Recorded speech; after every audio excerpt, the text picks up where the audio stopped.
एक छोटा सा किस्सा इस पे और मैं बताता हूँ। जो पिंकी जी बड़ौदा वाली है, उन्होंने एक किस्सा सुनाया था, शायद मंथन सेशन में ही कहीं सुनाया था, कि उन्होंने बोला कि काफी सालों से गुरु जी के पास जाते थे, बहुत प्यारे ये गुरु जी, हमेशा उनका नाम लेते हैं।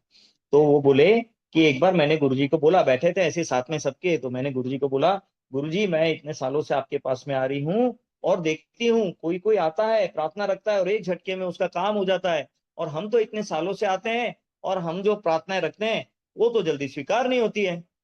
तो ये ऐसा क्यों है? तो गुरुजी ने उसको कहा था कि बेटा,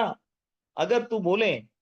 तो सिर्फ एक महीने भर के लिए मैं तेरे सिर पे से मेरा हाथ हटाता हूं, फिर तुझे समझ में आ जाएगा कि तेरा काम होता है या नहीं होता है। तो वो प्यारी बच्ची थी, गुरुजी की समझदार थी, दोनों कानों से हाथ, दोनों हाथों से कान को पकड़ा, गुरुजी के चरणों में माथा टेका, बोले कि अब मैं समझ गई हूँ, ये जो हाथ आपने रखा है इसको सारी जिंदगी ऐसे बनाए रखना। तो हमको क्यों समझ में नहीं आता है कई बार उसकी कृपा? क्योंकि वो तकलीफें उतनी हम तक पहुंचने ही नहीं देता। जिस मकान में हम बैठे हैं, ठीक है ना, वहां पे धूप का असर नहीं है, बारिश का असर नहीं है, अगर उसके बावजूद भी गर्मी लग रही है, गर्मी का सीजन है, गर्म हो रहा है, समझ लेना कि भाई अगर